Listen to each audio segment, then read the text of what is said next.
Hello everyone. Welcome back to my channel, January 1865. The Great Plains, United States. The Lakota Nation's existence was under siege. The U.S. government had broken several treaties, and settlers poured westward, threatening the very survival of native peoples. At the heart of this struggle stood Crazy Horse, a leader whose name would come to symbolize resistance. Yet ironically, he would never sign his name to a document. Nor would he accept the formalities of American authority. The United States, eager to expand its territory, viewed native nations as obstacles to their manifest destiny. As tensions grew, the Lakota under Crazy Horse's leadership sought to resist this encroachment in ways that defied Western concepts of power. Crazy Horse's leadership was unconventional. He never sought titles or recognized positions, leading instead through personal example, fearlessness in battle, and an unyielding dedication to his people's survival.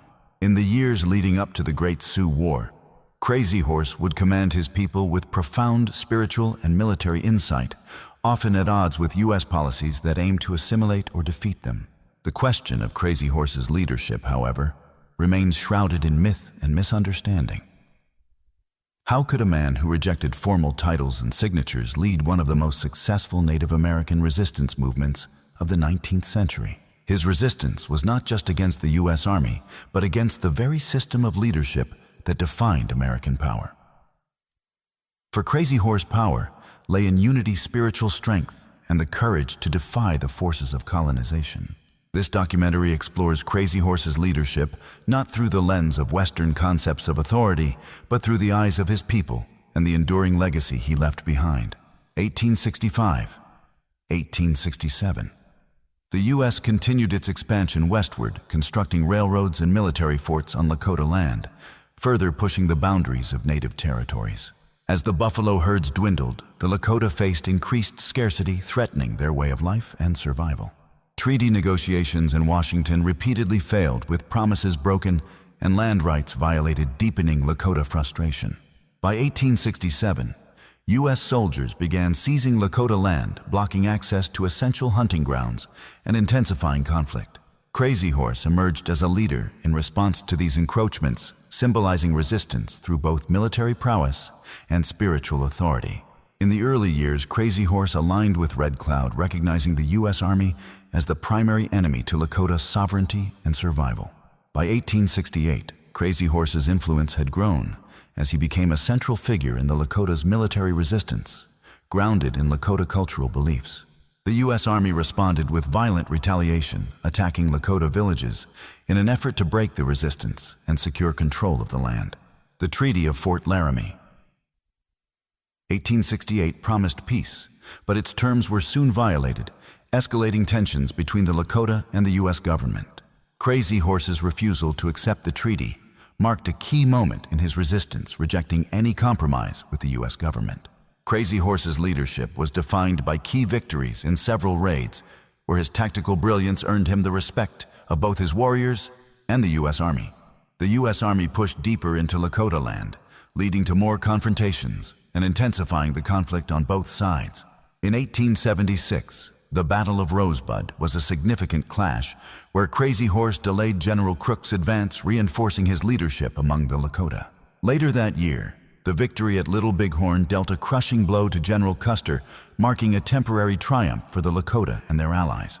Though victorious, the battle's aftermath was grim as U.S. forces escalated their campaign against the Lakota, determined to crush the resistance. Despite the setback, Crazy Horse remained a symbol of defiance, leading his people in the face of overwhelming odds, but knowing the end was near without more resources. May 1868. The U.S. Army initiated a series of punitive expeditions against the Lakota, after escalating raids on settler communities, intensifying the sense of urgency within the Lakota resistance. Crazy Horse, determined to protect his people, launched a surprise attack on the fort at Platte River, marking one of his first major confrontations with U.S. forces. The Lakota's reputation for fierce resistance grew as their tactics of quick strikes and sudden retreats made them difficult targets for U.S. troops. In the summer of 1868, Crazy Horse led a raid on a U.S. supply train, successfully cutting off critical resources to the advancing army. As tensions mounted, Crazy Horse met with Red Cloud and other leaders to discuss coordinated resistance against U.S. military forces, solidifying his role as a central military figure. The U.S. Army responded with increased pressure, launching a series of skirmishes designed to isolate Crazy Horse's band from other Lakota factions. Winter 1868. Crazy Horse's forces, now divided, faced harsh conditions as they moved through the harsh northern plains, evading U.S. cavalry patrols. Despite difficult conditions, Crazy Horse's warriors executed a series of quick, devastating attacks on U.S. Army posts, further disrupting their supply lines. In the spring of 1869, Crazy Horse led a surprise assault against a supply depot at Fort Laramie, once again proving his ability to strike where the enemy least expected.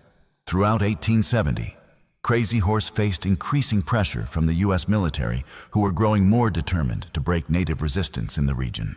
Crazy Horse's tactics of fluid, unpredictable warfare left the U.S. Army unable to pin him down, forcing them to shift strategies and rely more on aggressive offensives. In 1872, Crazy Horse led his warriors in a raid against a U.S. cavalry detachment near the Bighorn Mountains, once again inflicting significant casualties on the enemy. By 1873, Crazy Horse's fame had spread, and his name struck fear into the hearts of U.S. soldiers who were stationed on the front lines of the Great Sioux War. Despite the pressure, Crazy Horse's resolve never wavered, and he continued to lead his people in defiance of the U.S. military's overwhelming numbers. Throughout 1874, Crazy Horse fought to defend Lakota land against further encroachment by U.S. settlers and military expeditions designed to drive them from their territory. In 1875, the U.S. Army increased their operations, aiming to subdue the Lakota once and for all by targeting their food sources and hunting grounds. Crazy Horse, unable to avoid some of the confrontations, led his warriors in a desperate defense against U.S. military forces near the Black Hills, where the Sioux had long called home. Despite his continued resistance, U.S. tactics were becoming more effective, forcing Crazy Horse's band into smaller, more vulnerable groups. In early 1876, Crazy Horse received word of an impending large-scale U.S. Army campaign, signaling that his band was about to face its greatest challenge yet. The Battle of Rosebud in June 1876 saw Crazy Horse's warriors face off against General Crook's troops, where they inflicted heavy casualties, forcing Crook to retreat and buy time for the Lakota. As summer gave way to fall, the Lakota, now emboldened by their success at Rosebud, prepared for a final confrontation with General Custer's forces at the Battle of Little Bighorn. On June 25, 1876, Crazy Horse played a pivotal role in the Battle of Little Bighorn, where his tactics helped defeat General Custer and his 7th Cavalry, marking one of the greatest victories for Native American resistance. The defeat of Custer became a symbol of Native American power, but Crazy Horse knew that this victory would bring even greater retaliation from U.S. forces. In the aftermath, Crazy Horse's name spread across the plains, becoming synonymous with the unyielding resistance against the United States' military might. Though he understood that the struggle was far from over. July 1876, after Little Bighorn, Crazy Horse's victory sparked U.S. Army retaliation, intensifying their efforts to crush Native resistance. General Sheridan led a massive counteroffensive, mobilizing thousands of soldiers to subdue Crazy Horse's growing power. Crazy Horse, now leading a united front of Lakota, Cheyenne, and Arapaho, prepared for the inevitable U.S. attack. In late July 1876, U.S. forces advanced, but Crazy Horse used guerrilla tactics to harass supply lines and slow the Army's progress. At Slim Buttes, Crazy Horse's warriors launched a raid on a U.S. cavalry post, inflicting casualties and retreating before the Army could retaliate. In September, Crazy Horse and U.S. forces clashed near the Powder River, where the Lakota's mobility and tactics caused heavy U.S. casualties. As winter approached, Crazy Horse's warriors faced more isolation, evading U.S. forces but suffering from harsh conditions and dwindling supplies. In early 1877, Crazy Horse's forces raided a U.S. supply depot at Fort Laramie, showing his continued resistance despite worsening circumstances. Throughout 1877, U.S. tactics grew more aggressive, with Sheridan's forces systematically closing in on Crazy Horse's position. Crazy Horse continued leading his warriors, conducting raids and quick strikes, making it difficult for U.S. troops to encircle them. As U.S. forces targeted Lakota food supplies, Crazy Horse's people were forced to endure hunger while maintaining their resistance. By the spring of 1877, Crazy Horse was facing immense pressure as U.S. troops gained ground, cutting off vital escape routes. In March 1877, General Sheridan's forces moved closer to Crazy Horse's band, tightening their grip on the Lakota strongholds. In April, Crazy Horse led a small raid on a U.S. cavalry detachment, but supplies were running low, and the band was increasingly vulnerable. In May 1877, U.S. forces cornered Crazy Horse near the Cheyenne River, leaving him with few options for retreat or survival. Despite being surrounded, Crazy Horse's warriors fought fiercely, stalling the U.S. advance and inflicting losses on their pursuers. The U.S. Army's strategy of attrition began to take a toll on Crazy Horse, forcing him to consider negotiating with the enemy. As the situation worsened, Crazy Horse's leadership remained steadfast, though he knew that prolonged resistance would mean greater hardship for his people. By June 1877, Crazy Horse was forced to consider surrender as the relentless pressure from U.S. forces made further defiance nearly impossible. In early July 1877, Crazy Horse led a final retreat to a more defensible position, hoping to buy time for his people.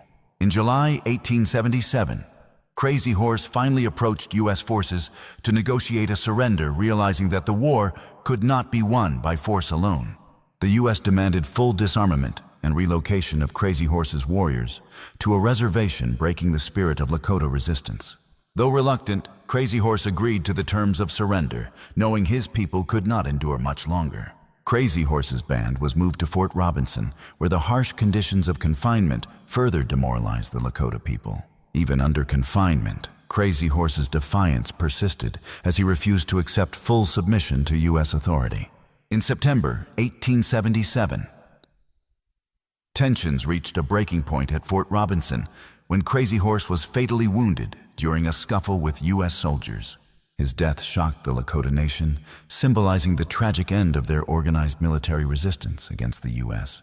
Though his life ended prematurely, Crazy Horse became a martyr, remembered as one of the last great Native American leaders who fought for sovereignty. Crazy Horse's death was a devastating blow, but his legacy endured, inspiring future generations of Native Americans to continue their fight for independence. In the aftermath, the Lakota faced forced assimilation with their traditional way of life, nearly destroyed by U.S. policies. Despite this, Crazy Horse's memory lived on, and his name became synonymous with Native American resistance and resilience. Today, Crazy Horse is celebrated as a symbol of unyielding defiance, his story continuing to inspire those who seek justice and sovereignty. January 1877, the pressure on Crazy Horse's band intensified as U.S. forces advanced relentlessly, cutting off his escape routes and dwindling supplies. Despite his warriors' best efforts, Crazy Horse realized that the prolonged resistance was unsustainable without crucial reinforcements and resources. By March 1877, Crazy Horse's position had become increasingly precarious as U.S. troops tightened their grip on the Lakota strongholds and hunger took its toll on the people. The turning point came when Crazy Horse, faced with overwhelming odds, began to understand that further conflict would only result in unnecessary casualties for his people. In May 1877, Crazy Horse decided to enter into negotiations with the U.S. Army, signaling the first step toward ending the war. Though reluctant, Crazy Horse made the difficult decision to meet with the U.S. military, understanding that resistance alone would no longer protect his people. At Fort Robinson, Crazy Horse and his band were offered terms, though the conditions were harsh and humiliating for the Lakota people. As Crazy Horse negotiated with the U.S. military, he was reminded of his people's diminishing strength and the limited choices left for survival. The U.S. demanded that Crazy Horse's warriors surrender their arms and relocate to a reservation, a fate that felt like an irreversible defeat to the Lakota. Despite agreeing to the terms of surrender, Crazy Horse's spirit remained unbroken, and he refused to accept full submission to U.S. authority. On September 5, 1877, as Crazy Horse was escorted to a holding area, a scuffle broke out with U.S. soldiers, resulting in his tragic death by a bayonet wound. Crazy Horse's death sent shockwaves through the Lakota Nation, marking the end of their most formidable military leader's resistance. His death was a symbol of the Lakota's defeat, but it also highlighted the unyielding spirit of the Native American resistance that would persist beyond his life. Crazy Horse's death sparked a mixture of grief and anger among the Lakota, whose people now faced the full force of U.S. military control over their lands. The aftermath of Crazy Horse's death was swift, as U.S. forces consolidated control over the Black Hills and the Great Sioux Reservation. Despite his passing, Crazy Horse's legacy inspired his people to continue their struggle for freedom, even if the physical battle was over. Crazy Horse's surrender marked the beginning of a painful period for the Lakota, with their people forced onto reservations and stripped of their sovereignty. The U.S. government intensified efforts to assimilate Native Americans, using the military schools and legal systems to erase indigenous cultures. Crazy Horse's sacrifice became a rallying cry for Native resistance, as his story continued to inspire new generations of Native leaders and activists. The turning point of Crazy Horse's surrender and death ultimately laid the groundwork for a larger, more systematic campaign of cultural suppression. Though his life ended in defeat, Crazy Horse's refusal to surrender his cultural identity made him an enduring symbol of Native American resistance. In the years that followed, the Lakota experienced significant hardship, yet Crazy Horse's name remained a powerful symbol of unyielding defiance. The spiritual and cultural legacy of Crazy Horse was preserved by his people through oral traditions, art, and resistance movements that continued to thrive. Crazy Horse's memory is honored today as a symbol of resilience, with his name remaining synonymous with the fight for Native American sovereignty. After Crazy Horse's death, the Lakota Nation was left reeling, facing the full weight of U.S. military control and forced relocation to reservations. U.S. policies intensified, aiming to crush any remaining Native resistance, with military forces sweeping across the Great Plains to secure control over Native lands. The Lakota were confined to the Great Sioux Reservation, where they were expected to adopt agricultural lifestyles, abandoning their traditional nomadic ways. The cultural impact of Crazy Horse's death was profound, as the Lakota were no longer led by one of their greatest warriors, forcing them into a period of spiritual and cultural transition. Many Lakota people struggled with the reality of reservation life, where they faced food shortages, disease, and forced assimilation through boarding schools. Despite the hardships, Crazy Horse's legacy lived on as a symbol of resistance, inspiring younger generations of Lakota to fight for their rights. In the years following his death, the Lakota continued to face government oppression with policies that sought to erase their language, culture, and traditions. The introduction of the Dawes Act in 1887 further fragmented Native lands, breaking up the Great Sioux Reservation into individual allotments and undermining tribal sovereignty. The Lakota struggled to maintain their identity in the face of U.S. government efforts to convert them into sedentary farmers, but Crazy Horse's legacy continued to fuel their resistance. Crazy Horse's name remained revered among the Lakota, and stories of his bravery and leadership were passed down through generations, inspiring continued resistance movements. As the 20th century progressed, Native American leaders, inspired by Crazy Horse's spirit, began to organize efforts to reclaim Native land and rights. The Wounded Knee Massacre of 1890, where U.S. troops killed over 200 Lakota men, women, and children, was a painful reminder of the long-lasting impact of Crazy Horse's death on the Lakota people. Despite the massacre, the legacy of Crazy Horse endured as a source of strength for the Lakota people, who continued to resist government policies that undermined their sovereignty. In the 1930s, the Indian Reorganization Act sought to reverse some of the damage caused by earlier policies, allowing Native tribes more control over their land, though it did little to restore full sovereignty. The Lakota people, inspired by Crazy Horse's example, fought for legal recognition and economic resources, seeking to reclaim their rightful place in American society. In the 1970s, Native American activism reached a new height, with movements like the American Indian Movement (AIM), which sought justice for the Lakota and other tribes. Crazy Horse's image was used by activists as a rallying symbol for the fight for Native American rights, representing the ongoing struggle for cultural preservation and land reclamation. Today, Crazy Horse's legacy is honored in monuments such as the Crazy Horse Memorial in the Black Hills, which serves as a tribute to his role as a defender of Native American sovereignty. Despite the challenges faced by the Lakota, Crazy Horse remains a symbol of resistance, his name synonymous with the fight for justice, freedom, and cultural survival. Crazy Horse's legacy continues to inspire, reminding Native Americans and others around the world of the enduring power of resistance against oppression. Crazy Horse's death marked the end of organized military resistance against the U.S. in the Great Plains, but his legacy as a symbol of defiance endured. Though the Lakota were forced onto reservations, Crazy Horse's spirit lived on in the memories of his people, who continued to resist and fight for their rights.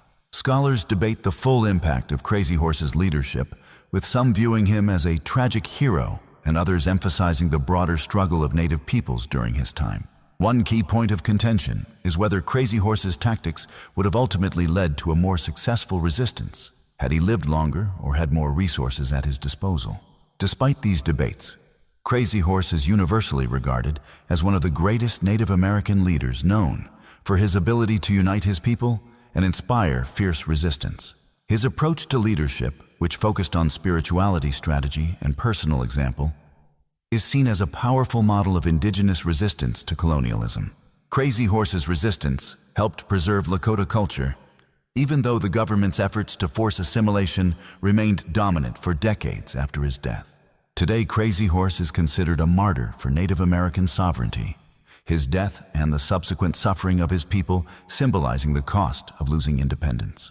Crazy Horse's influence can be seen in the Native American civil rights movements of the 20th century, where his name and image were used to galvanize support for Native causes. His legacy is also evident in the continuing fight for land rights and cultural preservation by tribes across the U.S., particularly in the Lakota Nation. While some view Crazy Horse as a tragic figure, his refusal to submit to U.S. authority has inspired countless Native leaders who have followed in his footsteps.